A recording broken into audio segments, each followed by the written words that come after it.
се е случило. 8,4 милиарда, който опоскахте от фискалния резерв, буксуваща икономика, рекет на фирмите, онзи ден борси и тържища, Яворе, направихте 42, Яворе, искам да дам думата на някой от публика. Яворе, пишете актове, така ли? Люба! Яворе, искам да дам Държавен контрол? въпрос. Проблем. Въпрос. Аз, ако се чува само един въпрос към управляващите. Сигурно, ако разбирахте от египтология, щяхте с фараоните да се оправдавате. Вие сте на власт, не се дръжте като опозиция. И още нещо, според вас, със съдене на картофи ли се оправи българското земеделие, защото... Край. Отговорим. Любо, отговорим. Аз не знам, господина мисля, че картофопроизводството като отрасъл от земеделието е непечеливш ли? Как не знам. 50 декара картоф ще дам на Бойко една гаца да има да си готви. Ама изнесете ги! Дискусията в студиото продължава. Тихо. Тихо. Приятел, за разлика от теб, аз наистина го разбирам това. Тихо. Дискусията в студиото продължава с темата млади и безработни. Гледайте ни на живо и във Фейсбук. Преди това вижте какво се случи в първата тема днес. Модерно земеделие. За съжаление ние сме го имали, за съжаление ние го погубихме. Няма визия, няма програма. Но сегашното управление, за съжаление, прекърши този процес. И наистина този отрасъл може да изведе България от икономическите проблеми. Защо сега ГЕРБ да е виновен за нещо, което отнема много време?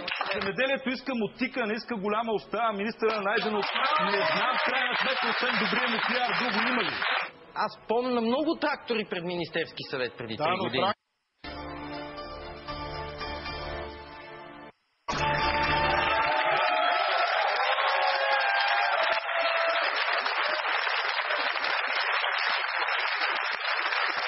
Вие сте с Пряка демокрация, предаването, с което темите пряко ви вълнуват. Дискусията днес водим заедно с представителите на младежките организации на БСП. Явор Гечев. На ДПС Джейхан Ибрямов. И на ГЕРБ Любомир Дреков.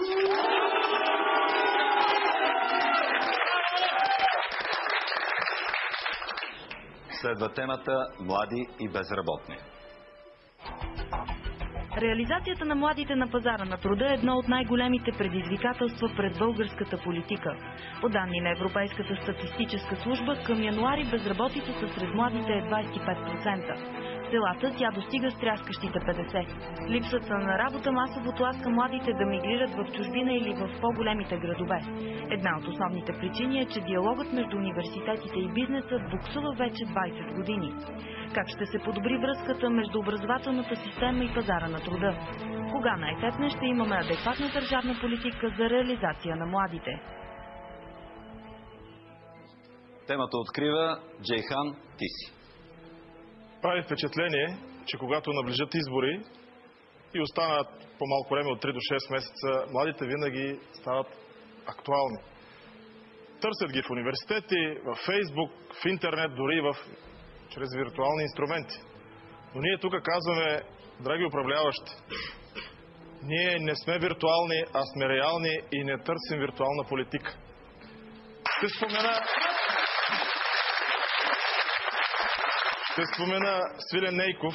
Със сигурност знае, че в България има младежи, защото думата младеж фигурира в името на неговото министерство. Но дали младежите знаят за водената от неговото министерство политика, аз се съмнявам. Ние казваме образование, реализация, квалификация и държавна ангажираност да задържи младите в България. Благодаря ти. Любо?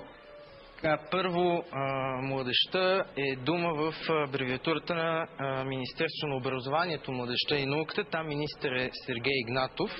Ако ще го казвате, нали, там е за следващия път да сте подготвен по темата. Разбира се, че се работи за младите хора и има много инвестиции, които държавата прави в тях. Например...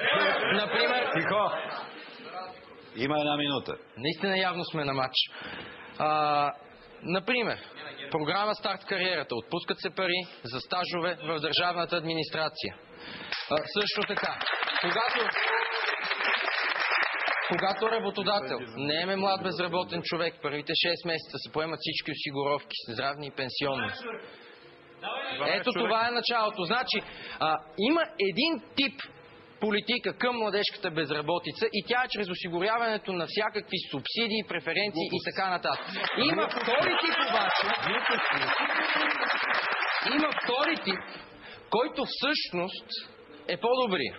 Това е насърчаване на младежко предприемачество, насърчаване на хората да работят, насърчаването им да се квалифицират и да се преквалифицират. Ето това е по-правилният подход. Добре, благодаря. Знаете ли, когато някой прави глупости, поне трябва да се замисли, че ги прави. Да сте чули някъде, един от най-медийните министри, който майката разката на образованието, за науката да не говорим, да сте чули думичката младеж някога в публична изява той да казва? Или някой от тук от... Вие? Приличен разговор може да ви кажа. Колко средства осигуриха на българските младежи? Имаше 2 програми за финансиране на времето, когато нашето лошо правителство в кавички от 400 хиляди лева ги кача на 2 милиона. В момента те ги свалиха на 800 хиляди.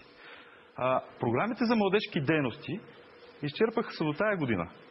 Няма референтна рамка за другия срок. Те не са ги подготвили. На всичкото отгоре вече 4 месеца върват.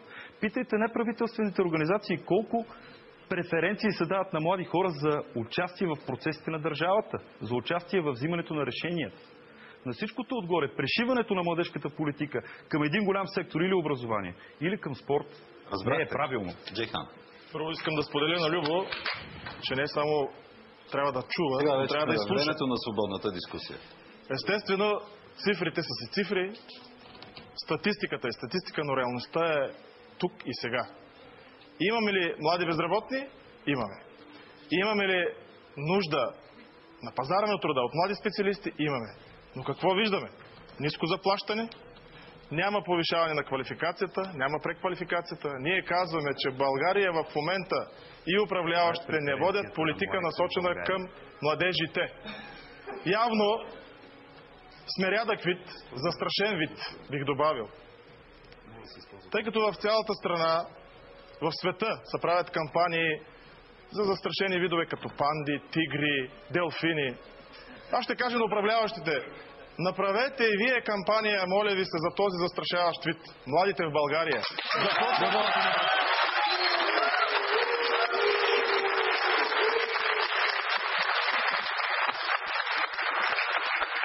Как отговаряш на тези критики? Програма Младежта в действие 98% усвояемост. Така. Това ще кажа по темата. Милиона, къде са тези пари в неправителствените организации? Какво става? Аз ли ви слушах? Извинявайте. Или сега и вие няма да слушате? Ще задаваме неудобни въпроси. Ма не, защото аз ви слушах сега. Нека да отговоря. Така, 800 милиона е да. Аргументи. Образованието, бизнес. Разбира се, че се води диалог. Пак си говорим, че света почва откакто ГЕРБ е на власт. Нищо до тогава не е правено. Всичко си е вървяло добре и сега за 2 години щрак магическа пръчица 0% безработица. Реплика. Само един въпрос към тебе. Не беше ли ангажимент на сегашното управление да оптимизира университетската мрежа? Колеги, какво имаме в Перник? Нов университет. За какво говорим? След като има нов университет, има нужда от университет. Ще има много хора, които ще бягат в чужбина, ще търсят препитание в чужбина. Всичко е по-ще изоставят деца. Ама това вие го казвате, разбирате ли? Вие го казвате. Едни неща, които трябва да се случват в годините. Един процес. Не издишам. Просто се опитвам да ти кажа нещо много важно. Не почва от ГЕРБ. Ще ти кажа защо. Не почва от ГЕРБ всичко. Който трябва да се оправдава за всичките глупости на твоите началници. Нямам нищо за което да се оправдава. Ти дори нямаш мандат да говориш, разбираш, защото каквото и да кажеш, много ще опанераш след това. Имам мандат да говоря. Защо питам аз? Защо няма Моника Панайотова, която ви е председател? Защо да Аз се каня 5 пъти на дебати, всеки път се разболява. Сигурно защото здравната система е такава. Сигурно защото искам аз да дойда на Чакай сега, нали ми правиш забележка да слушам, сега му слушай малко. Поне слушайте, разбираш ли? Яворе, верно е, че го прекъсна и ще му дам думата, да знаеш. Аз ще кажа какво според мен трябва да стане с българското образование и с заетост. Една държава не може да си позволи да не инвестира в младите, защото това е загуба за самата държава в икономиката. Много неща направи. Пожелавам ви да направите поне 1/8 от половината на това, което направи нашето правителство. Така, да чуем образование. Само с едно изречение. Само с едно изречение. Да, наистина само с едно изречение. По време на управление на Тройната коалиция положихме основите на Националния младежки форум, който гарантираше по-голяма заетост на младите в България. Закона за младежта. И вие като управляващи, когато дойдохте на власт, трябваше да поемете този ангажимент. Отдръпнаха ли се в момента? Отдръпнаха се. Има 3 изречения. Преди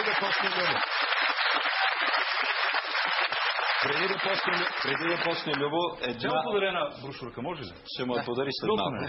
Само след малко ще му я подариш. Само една забележка към тебе. В моето предаване няма да засягаш гост, който отсъства. Любо, ти си. Така. Няма ръкопляскания явно. Слушаме Любо. Моля ви. Искам да питам вас двамата, понеже вие говорите, добре, умни неща говорите. Защо нямате чуваемост, Защо в БСП и в ДПС младежите нямате чуваемост? Защо ги говорите на мен? Кажете ми, защо нямате БСП младежи в управлението? Защо?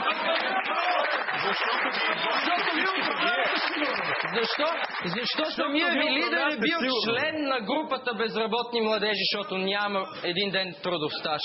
Кажете ми. Защо не почнете да си устоявате тези мнения първо във вашите си организации, за да могат да ви чуят? И ако един ден ГЕРБ не е на власт, а са вашите партии, тогава да се случват политиките, които ние сега започваме. И това е трагедията, че ние сега трябва да започваме тези политики. Дори докато ги почнете, свърши мандата, бе. Може това не е до мандат, човек. Младежите не са мандат. Младежи винаги Любо, Явор и Джейхан. Благодаря. Тапичка нещо? Тапичка? Не, няма нужда. Тази брошурка са описани 100 милиона за подслушване, които могат да се ползват за младежки и за социални дейности. Прочетете, моля ви се. Джейхан. Веднага ти отговарям. Заповядай и ще разбереш какво е младежка политика. Обърнете внимание, в цялото интернет пространство напоследък всички говорят за младежко движение за права и свободи и за младежите от ДПС. И ще добавя още нещо. Направете изчисление и статистика, но трябва да си признаете с ръка на сърцето. Колко младежи вие накарахте да напуснат работа под съответните министерства. Затова са тези проблеми в Държавен фонд земеделие. Защото липсват експерти, колеги. Любо и след това ти. Бързо, че... ГЕРБ е партията, която идвайки на власт не направи чистка в държавата.